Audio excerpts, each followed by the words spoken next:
Hi, my name is Vijaya Chikermane. I'm the Executive Director at the Alliance for South Asian AIDS Prevention and the Principal Investigator for the Story Sharing for Sexual Health Research Project. I'm very excited to share with you everything that we've been able to achieve over this 1 year. We had a brilliant team of researchers as well as 8 fantastic peer leaders we were able to work with.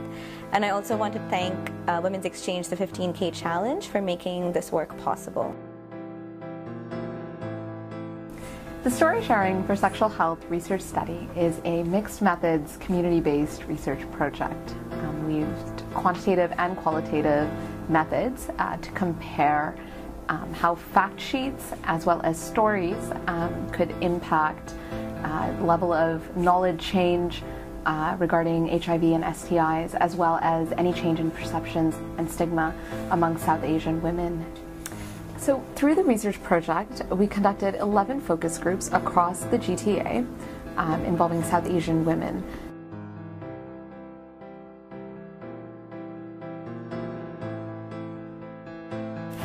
Story sharing for educational purposes, including sexual health, is a vital, I think, approach to education and also to knowledge sharing in general. Culturally, South Asian women, as well as other ethnocultural communities, use storytelling as a means of transmitting information, reflecting on things that they're learning, and also engaging in both a self and a collective consciousness.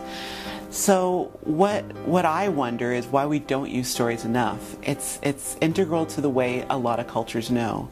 So I feel it's actually a naturalistic approach to education.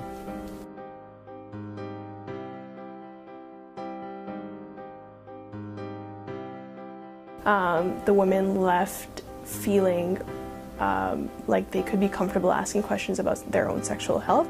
More than fiction, this is an anthology written by PAWS South Asian women, and as you can see, it's really creative and it includes personal stories and experiences about these women. So 2 of these stories were used in the sessions, and I found that the women felt a lot more comfortable sharing their own experiences and stories after reading the 2 stories from the anthology, and our discussions were more elaborated. It's almost like reading a novel.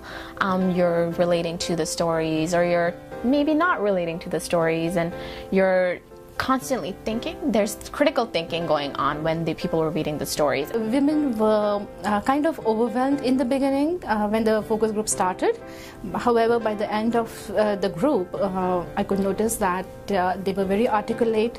In spite of the language barriers, they had very strong opinions about how they want sexual health information to be reached out to them, and they had some valuable suggestions also. Yeah, so it was a very, very wonderful experience. So the women talked about social support networks. They just talked a lot more of the social aspects behind health that you don't really get with the fact sheets. The one thing that surprised me in working with my own community was their eagerness to participate in these kind of workshops. You know, we always say that there are challenges, there's a sexual thing, the term sex is taboo, but no, women, you know, when they are totally among their own groups, they can be really seeking information. They want to share their ideas. We got such intimate moments, you know, people were crying and they could relate to these stories. So this kind of, it was like a women's room, and you know, the information that was shared was tremendous.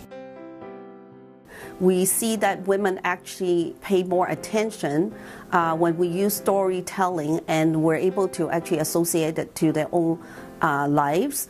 I see that there are many possibilities of using this research to further explore how South Asian women, different generation of South Asian women, women who are of different contexts, so related to their class, related to their profession, related to their age, and in their special context, how storytelling actually could be empowering.